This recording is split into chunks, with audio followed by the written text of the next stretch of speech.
again for the camera? I almost choked it against your cousin. I almost lost. Hey, this is the first of the documentary. So we're actually about to finish the first N64 tourney. Might have a second going. But we have Melee playing upstairs. So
What led you to showing me the Smash documentary? I think it was just like, not really in the moment, but I just wanted to see if you were interested in it because, you know, you were like a Nintendo like fanboy, like that's what you grew up in. So I was like, you know, maybe we should try Smash. Because at the time we were playing Fortnite, and like that's all the time we spent on, and I just was like, you know what, I'm gonna try to show him it. I watched it like 2 years after it came out, and I really, really enjoyed it, and that's really what got me into trying to play any of the Smash games competitively, because I want to say I'm a very competitive person, but like I just like to play at like a higher level. And so I was just really interested to see how you were about it, and we're here right now because of it. Oh, snap, the Strikers tournament. So sorry, I already messed up. Because that's... See, when I had made... You see, no, it all just started off as friends. We started coming out with Joakim, myself, and I honestly don't even know what led to it, to be honest. They just came over. And I said, yo, we got Strikers, dude. And we started playing, and then we started getting better at it. And then all of a sudden, my buddy Juan, if anything, Juan was the one who kind of started this whole thing. He's like, dude, we can do brackets, and we can do all these tournaments. I'm like... Run it! Let's run it. Let's do it, and it's great. And so that's how it all started. Joakim and I, we ended up. It was like a 7-0 deficit, and it was like 2 minutes, dude. 7-0, 2 minutes, bro. And we come all the way back, 8-7. I might have it wrong, but 8-7. We win the championship, Joakim and I, dude. It was so awesome. But that's how it all started, to be honest. And it was just really good. It was so much fun, and it was kind of the birth of a new like video game thing. It was pretty dope, to be honest. It's awesome. So, what was your first idea when me and Javi mentioned the tournaments? So for the tournaments, it was sort of weird because I watched the documentary, and I was so fascinated by the scene that I wanted to show others around us the scene as well. And so to show them this new game that I was just introduced to. So I was like, well, in the documentary they had house tournaments. And that's how they actually started up the tournament scene, is they had house tournaments at someone's house. So I was like, we could have a house tournament. We could bring it back to its roots, and then from there show people this wonderful game. We thought it was going to be 5 and done. Smash 64, Melee, Brawl, Smash 4, and then Ultimate, and then ultimately we thought we were just going to be done. But in between the Smash 4 and the Ultimate one, it blew up. And really, we thought we were going to do an encore tournament, and then that's it, and be done, move on with our lives. But it's grown into something so much bigger.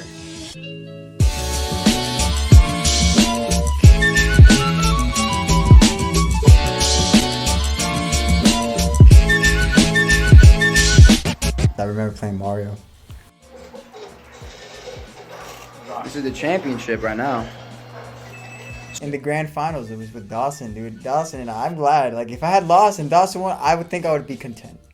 But I'm glad I won. Obviously, not to sound rude. But it was fun. Melee. Dude, I thought I was gonna win, but Nikki, he got it. It was great. I'm glad that he won one, and the one that he loved the most, Melee. Brawl. I think I won that one with the watch. I don't remember who I won. I think it was Carlos.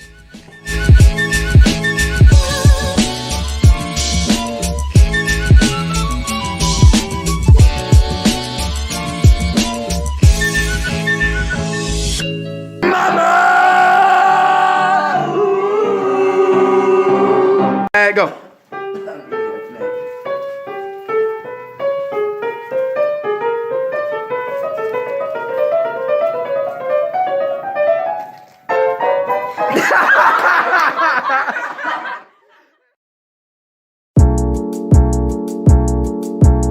Oh my goodness, dude. I did think Mom and Pop would say yes. I sort of thought they'd be on board with the idea. Just because it's like, it's going to be small. It is 5 Saturdays or 1 Sunday, 4 Saturdays. I was sort of like, yeah, they'll probably say yes, and we'll have like 15 people at our house. It won't be that big of a deal. But then once it started to get bigger, well, really the jump was Smash 4 to Ultimate. Once that happened, and they still said yes to us having the tournaments, I was really surprised. And their contributions to everything and trying to improve the tournament by getting chairs and new tables and putting sofas down in the basement, all that stuff was, it was so helpful. And really their contributions and their dedication to us as kids, as their kids, and their dedication to everyone here, it's just been amazing. And we can't talk about the tournaments without talking about them and thanking them. So it's been, they've been such a huge help, and I'm so glad that they even said yes. And there's a few people who I can't continue to talk about without mentioning. One would be Olive, who actually contributed in such a huge way. Olive, Leilani, Manny, but especially Olive. Olive was always there, cleaning, organizing, asking if we needed help, literally doing anything that we needed her to do. Another one being Tim, otherwise known as Mako. Yes. That Tim. So he actually helped in bringing up other setups. He was one of the first people to bring in another setup. See, he was the one who pushed for Slippy, for 20XX. He's the one who did all the great bots on the Discord. He has tried helping us with vendors and things like that. So he's been great. It used to be we used to write it on a whiteboard. It was sort of crazy what we used to do, but and this is the great part. We used to pull names from a hat, which was so hype. And that was like, it was, dude, that was like the best part. Was like, oh my gosh, who's getting pulled from the hat? Javi? Okay, who's he going against? It's Christian. Oh, and who's now? Yeah, he's an old school name now, He hasn't come too often. Yeah, and Gilbin, but it was, that's how it used to be.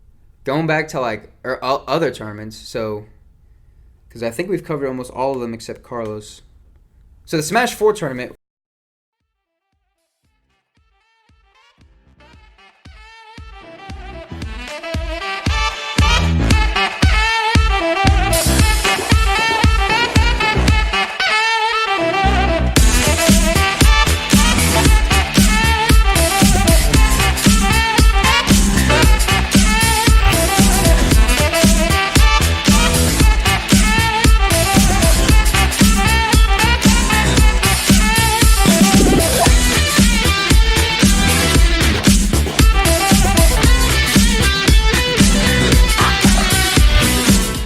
Smash 4 tournament flipped everything. The Smash 4 tournament is actually where I believe we got lights.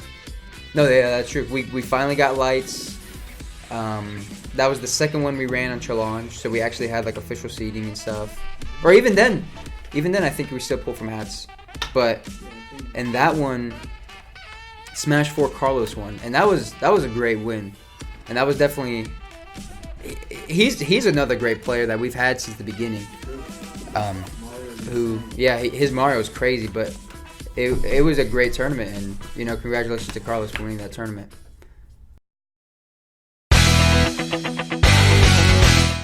I would say the jump from Smash 4 to Ultimate was the craziest jump we ever had. And the thing is, it wasn't even gonna happen because at the time, like, stuff was happening. My dad was actually in the hospital, so my parents were gone, and we didn't know if we were just gonna be able to do it. I lost my voice, but we already had people already say they were gonna come, and they had asked off, and we were hyping it up like crazy. It was 1:30. We had like 2 or 3 people come, and it was like usual that we see now. And then 2 o'clock, car after car after car was coming, and we were like, dude, we're gonna have a lot of people. And I just remember you telling me, like, nah, we're not. And I was like, I don't think we're ready for what's about to happen tonight.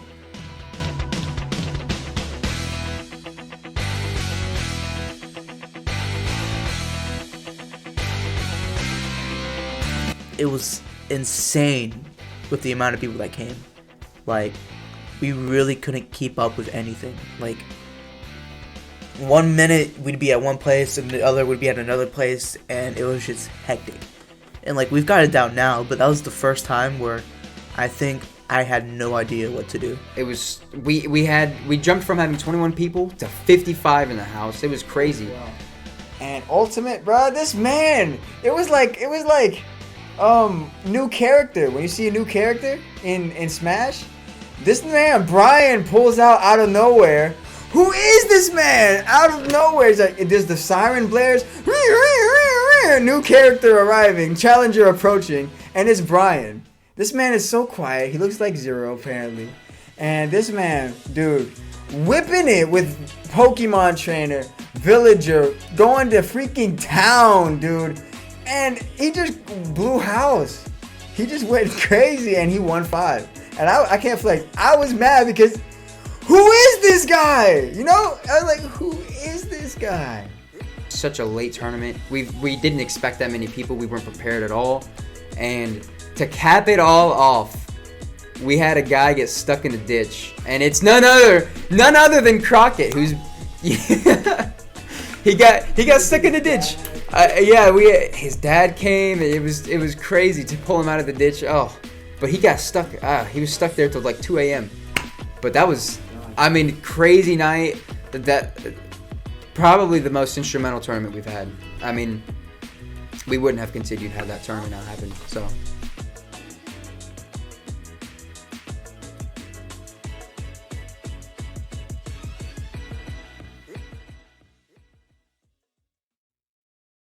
And then he won 3 more? He won 3 in a row. Yeah. This guy was a beast. And then he just stopped coming. He's like, oh, okay. Like, he did it like nothing. Like, he's like, all right, bro. He's like, okay, I just won and I dipped. I was like, what you mean? You just put your toe in the water and that's it? I was like, bro, I keep jumping in, making splash. I can't even win the tournament yet. So it's like, this man was good. I know. Oh, this man turned it on real quick.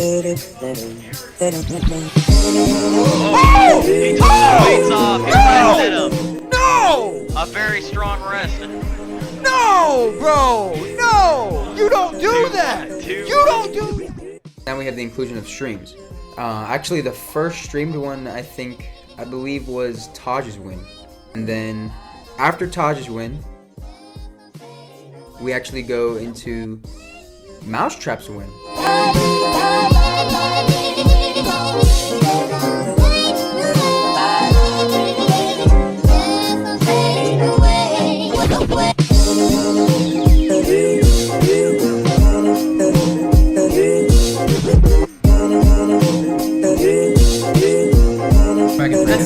JG even gets a hit on him.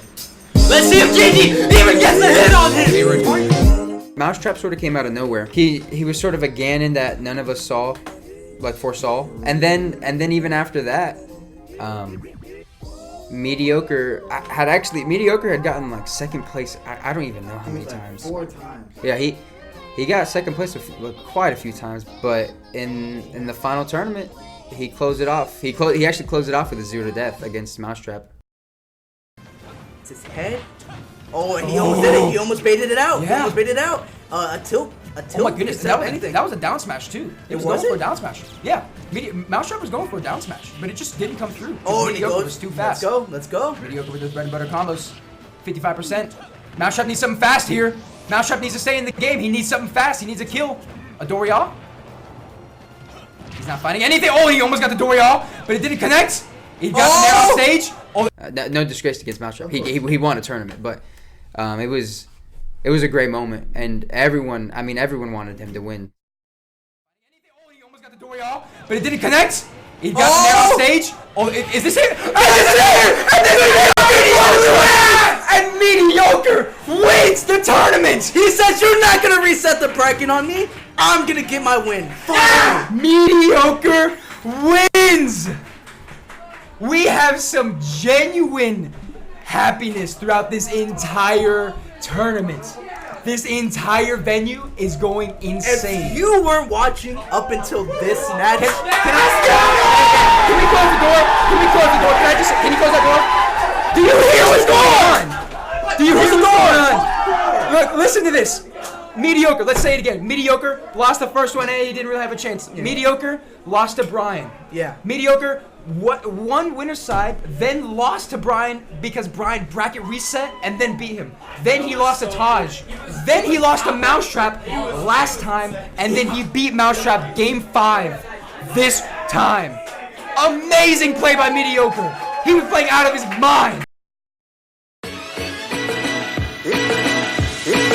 The last tournament was really great. We had record-breaking numbers, which we haven't had since the big Ultimate tournament, which was the 5th tournament. So this is the 10th. This was the 10th or 11th, or I don't know. Wow. This was a huge tournament, and we broke. I don't even know how many people were in the house. We had probably close to 60 people in the house, which is stupid. It's like stupid crazy, but. Dom, a guy named Dom from UNG actually won it, and we had UNG show up really well. I know. Yeah, you did it. You just. I know. I love it. Look. Oh! Whoa!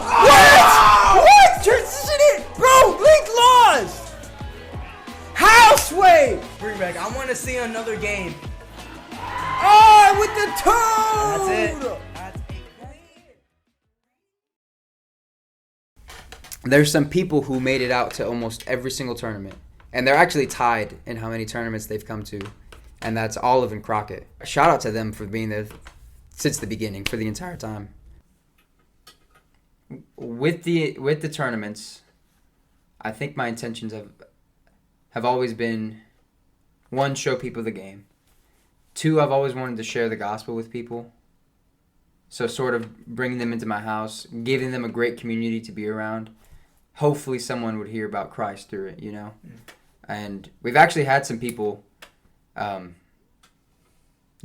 take steps towards, going to church or even, tolerating Jesus or, even something like that. And it's just, that has been probably the greatest part for me. Mm-hmm. But with my intentions going forward, I definitely want that to be important. Like, I definitely do want to move forward with that. That's something I believe. And I'm not forcing it on anyone. I'm just simply sharing what I believe. And but with other intentions going forward, I do want it to get bigger. I want it to get better. I don't want us to move backwards. We never really have moved backwards. We've always moved forwards in every single tournament.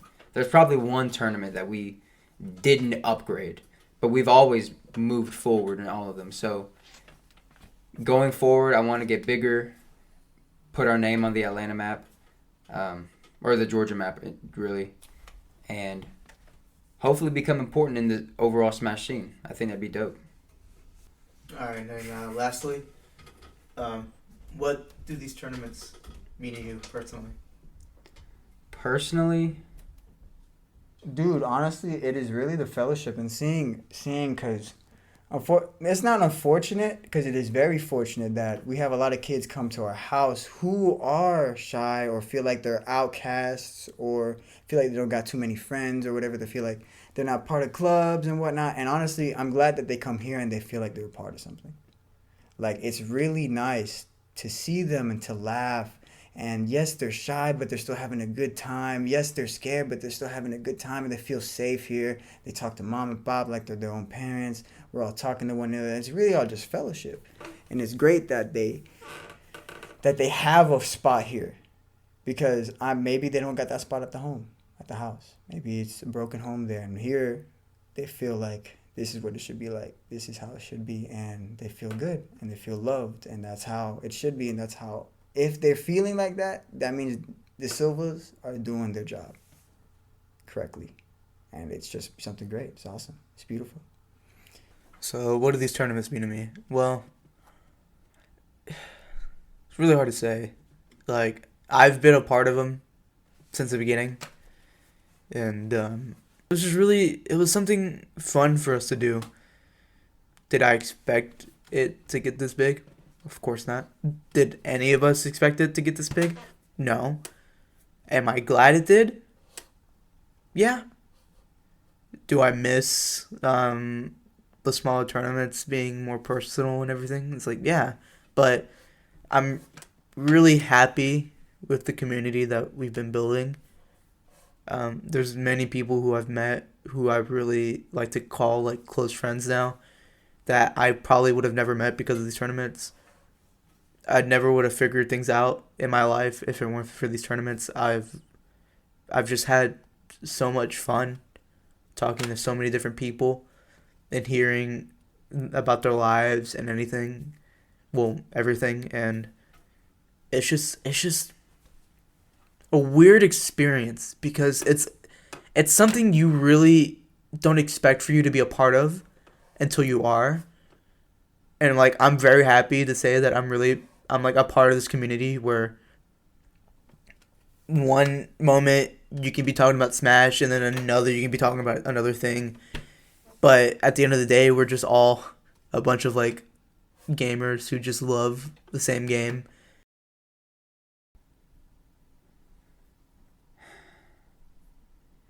Seeing people who would never be together.